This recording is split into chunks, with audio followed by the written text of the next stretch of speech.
সহজে বিয়োগ করার টেকনিক দেখো। 56 মাইনাস 27। প্রথমে কি করব, এই 27কে আমরা এর 10-এর গুণিতক এর কাছাকাছি যে সংখ্যাটি রয়েছে সেই সংখ্যায় এটাকে রূপান্তর করব। তাহলে 27-এর কাছাকাছি 10-এর গুণিতক সংখ্যা হচ্ছে 30। তাহলে এটাকে 30-তে নিতে গেলে এর সাথে আমাকে +3 করতে হবে। তাহলে এর সাথে +3 করলে আমরা এর সাথেও +3 করব। তাহলে ব্যাপারটা কেমন হচ্ছে দেখো, 56 + 3 মানে হচ্ছে 59, আর 27 + 3 মানে হচ্ছে 30। এবার 59 থেকে 30 মাইনাস করলে কি হবে, এটা তোমরা একবারে করে ফেলতে পারবে আশা করি। তাহলে কত হচ্ছে 29, ঠিক আছে। তো এরকম ভাবে 63 মাইনাস 18, দেখো এবার খুব তাড়াতাড়ি করব, এটাকে 20-তে কনভার্ট করব, তাহলে +2 করব, এখানে +2 করব, তাহলে এটা হয়ে যাবে 65, এটা হবে 20। তাহলে 65 থেকে 20 যদি মাইনাস করো তাহলে কত হবে 45। আচ্ছা, তারপর এটা দেখো 26 আছে, এটাকে তাহলে 30-তে কনভার্ট করব, এর সাথে +4 অ্যাড করব, তাহলে এর সাথে +4 অ্যাড করব, তাহলে এটা হয়ে যাবে 58, এটা হবে 30। তাহলে 58 থেকে 30 মাইনাস হচ্ছে, তাহলে কেমন হবে 28। কিভাবে কোনো ভাগ অঙ্ককে কয়েক সেকেন্ডের মাধ্যমে আমরা করব, তার জন্য টেকনিকটা দেখো।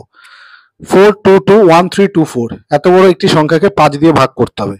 কিভাবে করব দেখো, আমরা এটাকে সরাসরি 5 দিয়ে না ভাগ করে লব এবং হরকে 2 দিয়ে গুণ করলাম। তাহলে দেখো ওপরে এটাকে যখন 2 দিয়ে আমরা গুণ করব কত হবে, 4 দুগুণী 8, 2 দুগুণী 4, 3 দুগুণী 6, 2 1-কে 2, 2 দুগুণী 4, 2 দুগুণী 4, 4 দুগুণী 8। এবার তাকে ভাগ করছি 10 দিয়ে।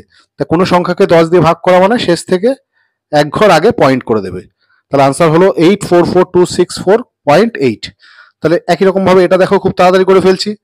তোমরা কি করবে, কোনো সংখ্যাকে 5 দিয়ে ভাগ করতে গেলে উপরে যে সংখ্যাটি আছে, লবে যে সংখ্যা আছে সেটাকে 2 দিয়ে গুণ করবে। তাহলে করে ফেলো, 2 দুগুণী 4, 4 দুগুণী 8, 3 দুগুণী 6, 2 দুগুণী 4, 2 1-কে 2, 4 দুগুণী 8, 2 দুগুণী 4, 3 দুগুণী 6 করে কি করবে, লাস্টের থেকে এক ঘর আগে পয়েন্ট করে দেবে। তাহলে এটাই হচ্ছে আমাদের আনসার। বুঝতে পেরেছো? এই ধরনের যোগ যেখানে কিনা যে কোনো সংখ্যা থেকে শুরু করে পরপর 10টা সংখ্যার যোগফল নির্ণয় করতে বলেছে। দেখো 1 নম্বর অঙ্কে আমি 62 থেকে শুরু করেছি 71 পর্যন্ত। এখানে টোটাল 1 2 3 4 5 6 7 8 9 10 10টা সংখ্যার যোগফল আছে। 2 নম্বর অঙ্কে আমি 92 থেকে শুরু করেছি 101-এ গিয়ে থেমেছি। তাহলে এখানেও দেখো 10টা সংখ্যার যোগফল এবং এই সংখ্যাগুলো পরপর রয়েছে, ঠিক আছে। তো এরকম যোগফল যদি নির্ণয় করতে বলে তোমরা কি করে যোগটা নির্ণয় করবে দেখো, এখান থেকে প্রথম থেকে 5 নম্বর সংখ্যা কাউন্ট করো, 1 2 3 4 5, এটা হচ্ছে আমার 5 নম্বর সংখ্যা, তাই তো। তাহলে এই যোগফলটা হবে এই 5 নম্বর সংখ্যা যা আছে তারপরে একটা শুধু 5 জুড়ে দাও, তাহলে এই যোগফলটা হবে 665। তো এরকম ভাবে দেখো 92 93 94 95 96, এখানে 5 নম্বর সংখ্যা হচ্ছে 96, এই যে 1 2 3 4 5, তাহলে এই যোগফলটা হবে 96, লাস্টে 5 জুড়ে দাও, তাহলে 965 হবে এই টোটাল যোগফলটা।